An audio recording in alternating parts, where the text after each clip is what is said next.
सतगुरु साहिब जी की जय हो। सतनाम साहिब।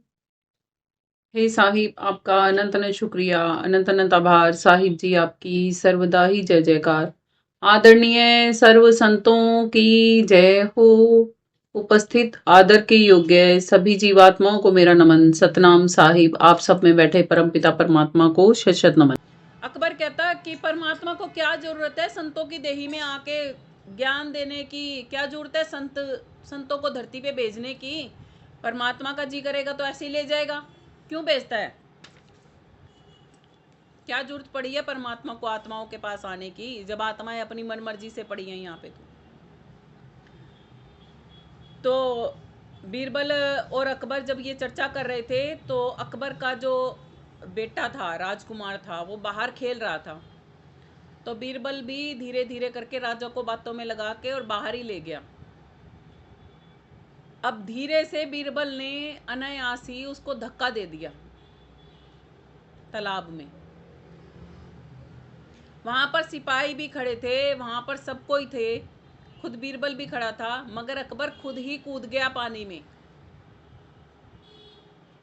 अब उसको बचा के बाहर ले आया। तो बीरबल ने पूछा, जहां पना इतने सारे सेवादार थे, इतने सारे सिपाही खड़े थे, मैं भी था, आपने मुझे भी नहीं कहा कि बचा लो मेरे बेटे को, आप खुद ही कूद पड़े। कह रहे नहीं बीरबल, ये मेरा अंश नहीं है क्या, ये मेरा बेटा है, डूब जाता तो। कहता झापना ये जानबूझ के किया गया था। तो बोले क्या? कहते कि आपको ये बात, क्वेश्चन पूछा था ना आपने, उसका जवाब देने के लिए आपके साथ ये किया गया था कि परमात्मा स्वयं क्यों आता है। अरे इतने सारे लोग थे ना, फिर भी परमात्मा, आप स्वयं कूद गए ना पानी में अपने बेटे को बचाने के लिए। तो ऐसे ही परमात्मा स्वयं आता है अपनी सुरतियों को ले जाने के लिए। कि क्या जरूरत है कबीर साहिब जी को आने की, चारों युगों में क्या जरूरत है? परमात्मा तुल्य कबीर साहिब जी क्यों आए धराधाम पे? स्वयं परमात्मा क्यों आए धराधाम पे? क्यों लेके जाएं हमें? क्यों प्रकट होते हैं वो संतों की देहियों में? पता चला क्यों होते हैं? इसीलिए होते हैं कि उन्हें हमसे बहुत ज्यादा प्यार है।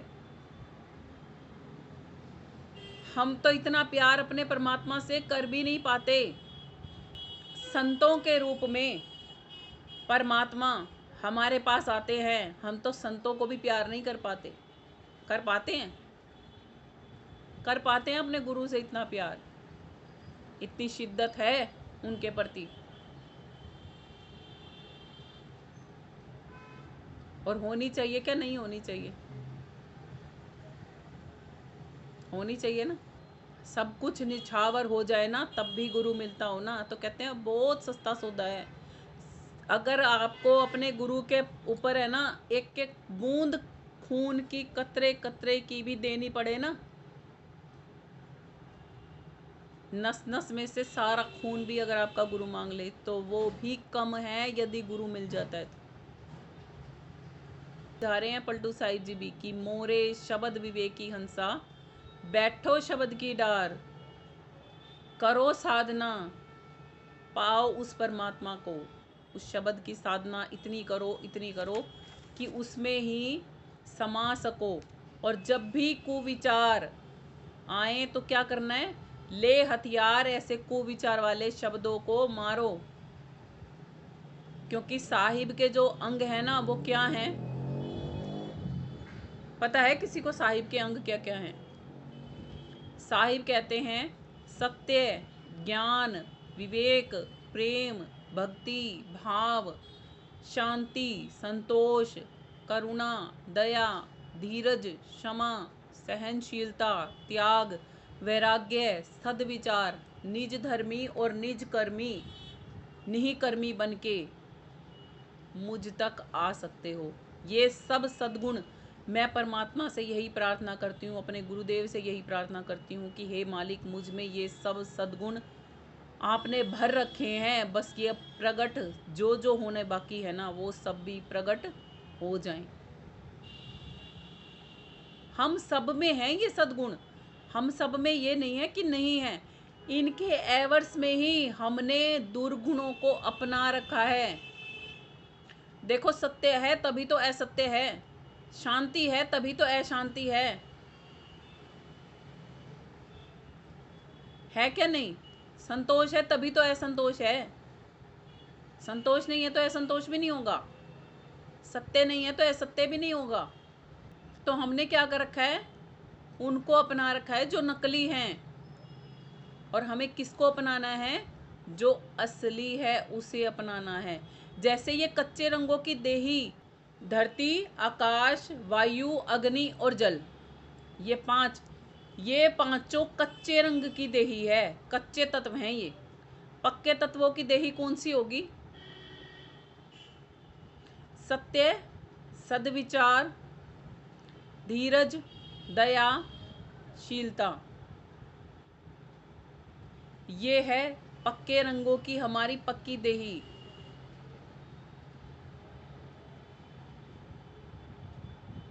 हमें वो क्यों नहीं दिखते? हमें वो केवल शब्द की तरह ही क्यों समझ में आते हैं?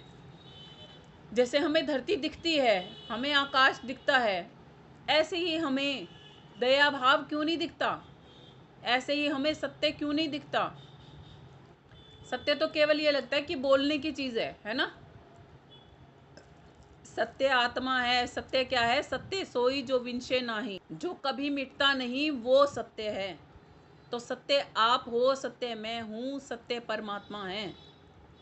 हम सब सत्य हैं, मगर हम असत्यता को अपनाए हुए हैं, इसलिए ही हमारा सत्य ढक गया है। बिल्कुल वैसे ही समझो कि जैसे एक हीरे को ब्लैक कलर की डब्बी में बंद कर दिया हमने, तो बाहर से डब्बी दिखती है ना, कवर दिखता है ना बाहर से, वो अंदर वाला हीरा दिखाई देता है क्या? दिखाई देगा। कब दिखाई देगा? जब वो डब्बी हम खोलेंगे तब दिखाई देगा, है ना? ऐसे ही जो हमारे ऊपर ये आवरण की पट्टी, ये डब्बी बंद हो गई है ना, तो गुरु क्या करता है? अपने हमारे ये जो ज्ञान चक्षु है ना, इनको खोलता है, इस डब्बी को खोल देता है जो हमने बंद कर रखी है। अब घर पे आके कोई इस डब्बी को वापस पुनः बंद कर ले तो कर ले, और खोले रखे तो हीरे की चमक दिखती रहेगी, दिखती रहेगी ना। ये हम पे ही डिपेंडेड है कि हमने क्या करना है। हमने सत्यता पे चलना है या असत्यता पे चलना है। हमने साहिब के बताए हुए मार्ग पर चलना है, संतों के बताए हुए मार्ग पर चलना है, या फिर जैसे अब तक चलते आ रहे हैं वैसे ही चलते रहना है। कर्म बनते रहेंगे हमारे, ऐसे पाप कर्म और पुण्य कर्म हम बनाते चले जाएंगे, और फिर उसी के ही फल के रूप में हमें भोगने के लिए भोग योनियों में जाते रहना पड़ेगा, जन्म लेना पड़ेगा और मृत्यु को प्राप्त होना पड़ेगा। वो दर्द जो जन्म लेते समय और जो मृत्यु के समय होता है ना, वो होता आत्मा को ही है, भले ही आत्मा मरती नहीं।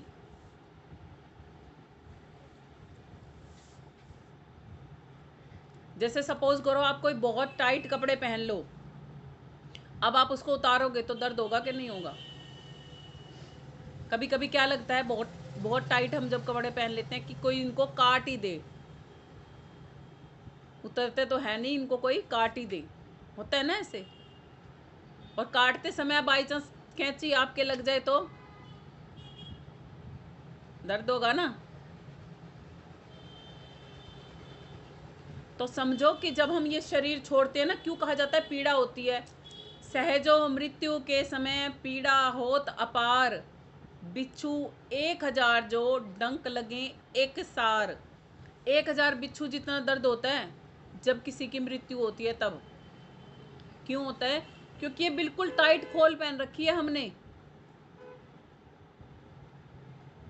श्री कृष्ण जी ने बताया ना, आत्मा कर्मानुसार कैसे कैसे शरीर छोड़ती है।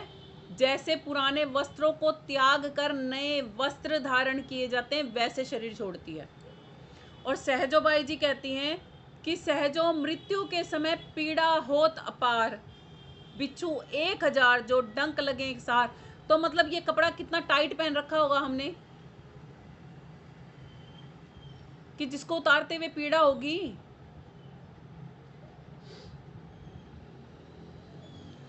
और फिर पुनः जब हम किसी टाइट कपड़े को पहनेंगे तो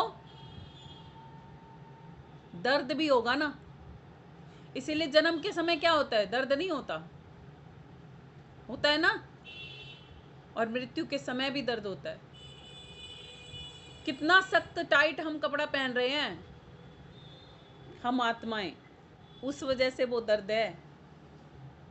समझ में आ रहा हो तो आपको, कुछ ध्यान से समझोगे तो समझ में आ जाएगा। क्योंकि कभी भी संतों की कही हुई कोई बात गलत नहीं हो सकती। और श्री कृष्ण जी तो धराधाम पे स्वयं भगवान के रूप में ही आए हैं। कहते हैं ना, विष्णु के 10 अवतारों में से ही कृष्ण जी स्वयं थे, जिन्हें हम परमात्मा कहते भी हैं। तो जब वो उन्होंने बताया है कि ऐसे ऐसे होता है, तो आगे संतों ने इसको खोल के समझाने के लिए बोला कि इतनी अपार पीड़ा होती है मृत्यु के समय, और आप चाहो तो जन्म और मृत्यु के इस रोग से मुक्त हो सकते हो।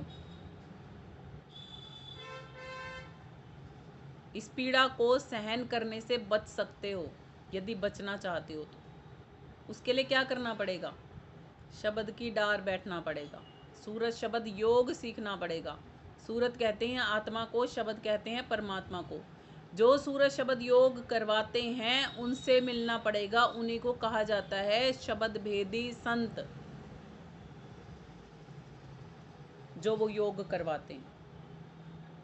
और उनकी शरण किसी को मिल जाती है तो बहुत भाग सबल्ले होते हैं उनके, क्योंकि वो कहाँ पहुँच जाते हैं, निज पद पे पहुँच जाते हैं, जहाँ से वापस नहीं आना होगा उन्हें।